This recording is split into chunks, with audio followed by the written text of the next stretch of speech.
Overlord Vanny Vanilla. You want to talk about final battle vibes? This episode sets it all up.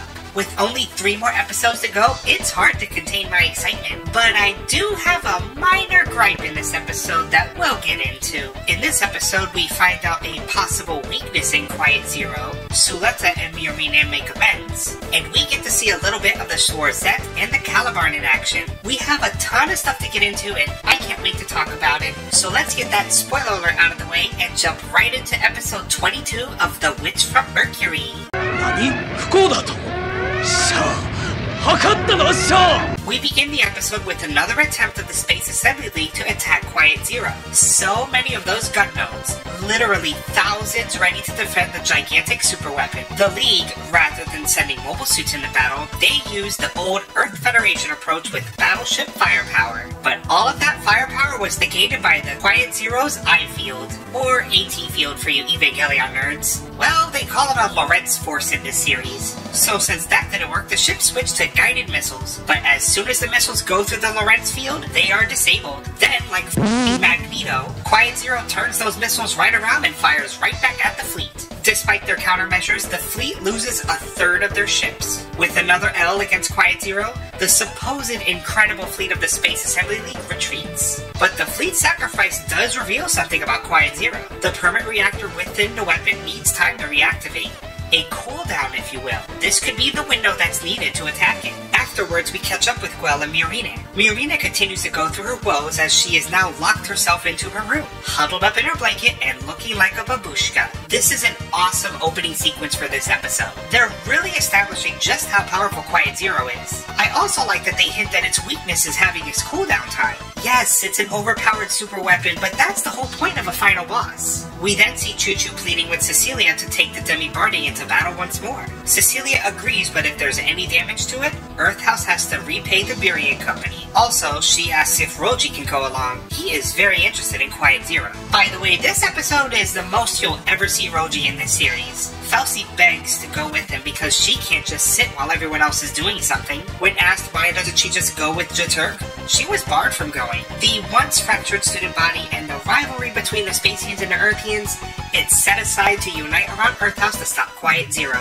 It's a nice moment, but in typical Gundam fashion, things get sad really quick. Suletta is with LN5 as they discuss the fate of LN4. Being an enhanced person means that they're expendable parts for the Gundams. So LN4 being vaporized makes him the lucky one. A cruel and unfortunate destiny for his kind. Suletta holds back tears from hearing about LN4's fate. LN5 then suggests to forget all of this and just run away, something that he pleaded for Norea to do. But Suletta refuses to run. Although she's scared, this is something she wants to do. She wants to stop Eddie and her mother. Ellen envies Suletta before they leave, and Suletta has one more thing to do as she holds her little Eskimo charm. Oh, yep. You can see it coming. Again, I don't mind the lesbian ship, I just don't like Miorine and how she treated Suletta. Don't worry, you'll see what I'm talking about in a bit.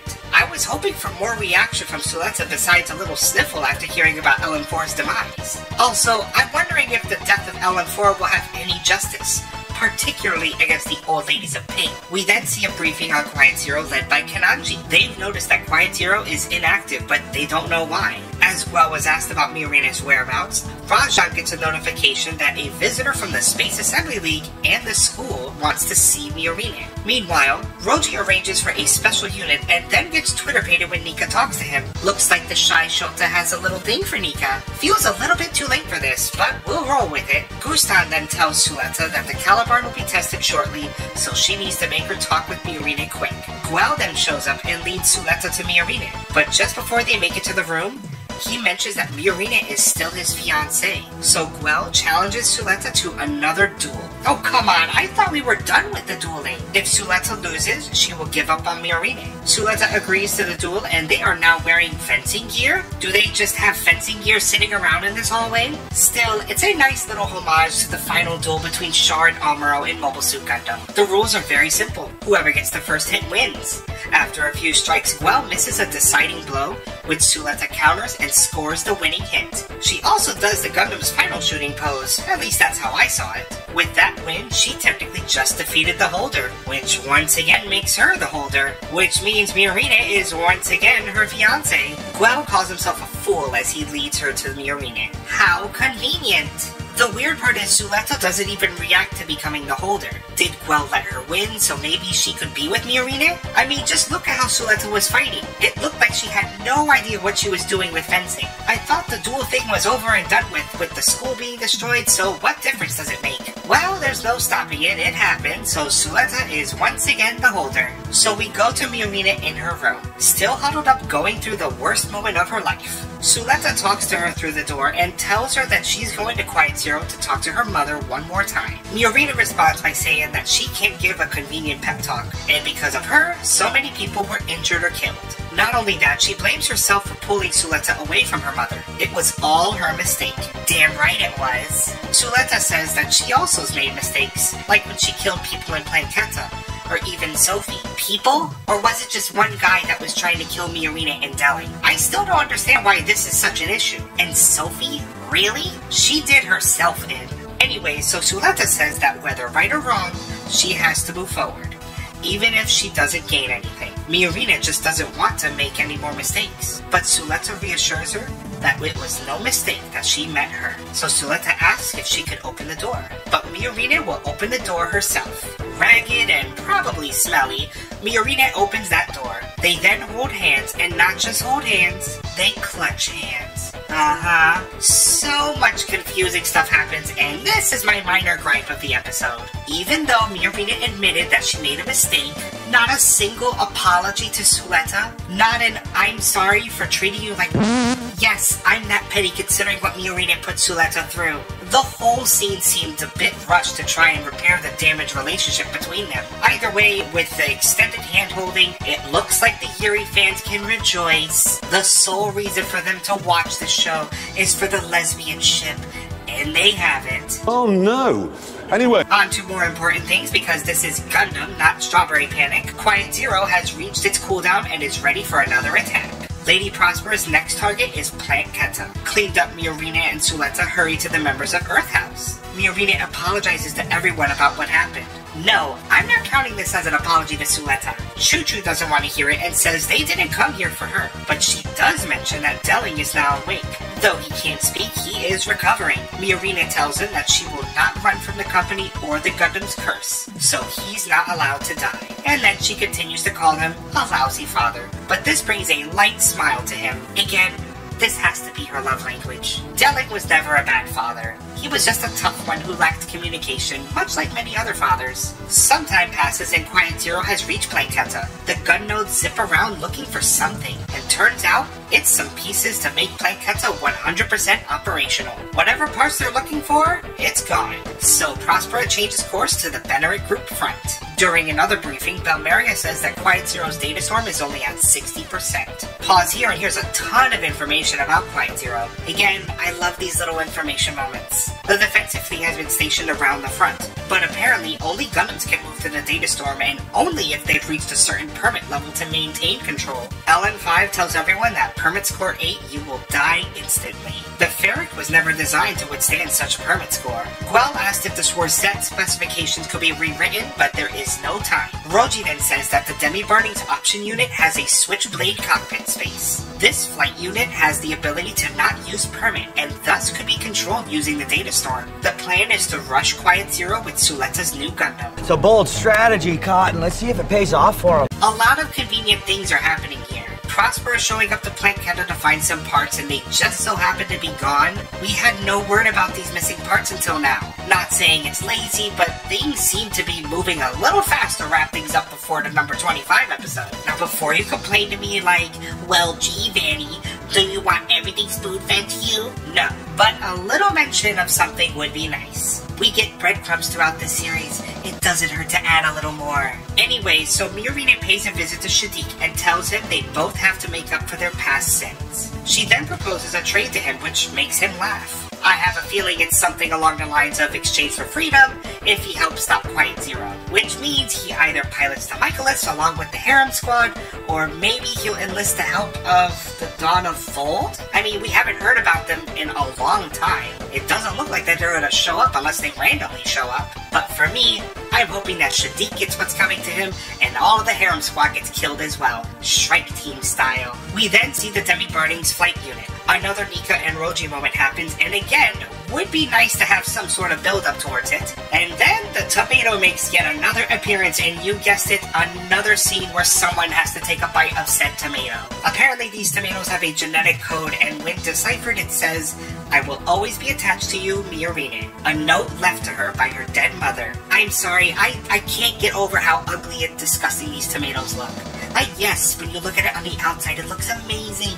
But when they eat into it, it looks like lava or something. It just looks disgusting. I'm not hating on the animation. I just hate tomatoes as much as Ko hates carrots. Okay, then do you want some of my carrots? No, I don't want your carrot. Again, on to more important things than tomatoes, because this is Gundam, not Harvest Moon. We get our first look at the Calibarn. I couldn't imagine it having any fancy colors since it's a Gundam that's been in a hangar this whole series. I was picturing something a little more menacing, but it just looks like a white aerial with a different head. Suletta was inside the cockpit, and they conduct a test to raise the permit score. In order to avoid Quiet Zero's override, she has to clear permit score 5. As we've seen in this series, not many pilots get past permit score 4.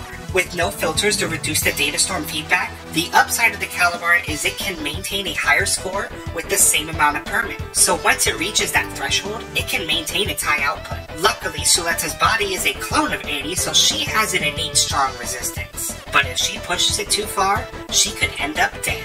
Suletta raises the permit score to 3, and immediately she feels the data storm. But despite the pain, she pushes on to permit score 4. Pushing through even more pain, she reaches permit score 5. Suletta does the impossible, and now she's ready. It's to be expected. Were you really expecting Suletta to die here? You know, now that I think about it, if they ever make another Super Robot Wars and include G-Witch in it, it'd be interesting to see Suletta react to seeing Unicorn Gundam's Destroy Mode. To the untrained eye, it's a very similar power-up.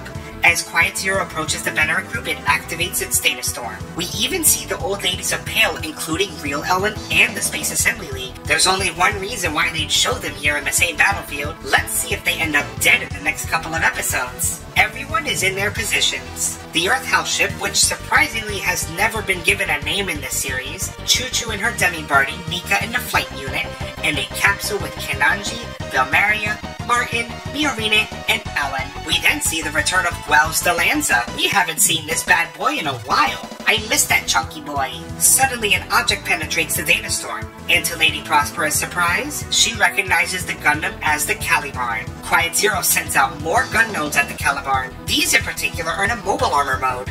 A BWS-like system similar to the Riggsy. They fire at the Calibarn, but Suletta evades the shots. Looks like on her own, she is a very capable pilot. I'm going to take back most of the stuff I said about her being a terrible pilot and letting the Ariel do all the work. She can definitely do it. The big gun on the Calibarn also has thrusters, and Suletta fires a beautiful shot into a bunch of gun nodes. Love, love, love the Calibarn. Such an incredible Gundam. Suddenly, the Schwarzette shows up out of nowhere and is gunning for Earth House's ship. Guel intercepts the Schwarzette and demands to know who's piloting the Gundam. Guel is shocked to hear Lauda's voice as he asks his older brother if he's still obsessed with Miorine. We're getting a brother versus brother duel, but in the next episode. After defeating a number of gun nodes, including this badass shot of a mobile armor gun node, the Ariel herself shows up to confront Suletta. She asks Suletta what is she doing here, and Suletta replies adamantly that she is here to stop both her and Prospera. There's a nice moment between Lauda and Guel here.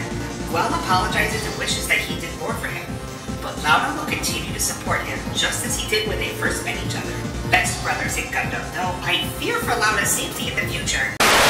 Well, when I said best brothers in Gundam, I didn't know that they would end up fighting each other. Comrades, what an incredible episode. Minor gripe aside, I really enjoyed it. We got just a taste of the Calibarn and I want to see more. We get an intense duel coming up between Lauda and Guel, and a desperate plan that may or may not lead to death of so many characters in this series. We get a small taste of the Calibarn, we get an intense duel coming up between Lauda and Guel, and a desperate plan may or may not lead to the death of so many characters in this. I'm so excited to see this duel between brothers. But this also worries me. Will this be the end of Gwell? We've seen how he's fared against Gundams before, and outside of the big gun sword that Swarzette has, there's no telling what kind of secret weapons it might have. Also, I'm curious to see if we'll see Prospera have one more trick up her sleeve. I won't lie, it'll be a bit of a letdown if we don't get a Suletta versus Prospera final battle. Gundam fans who have stuck it out this far, rejoice!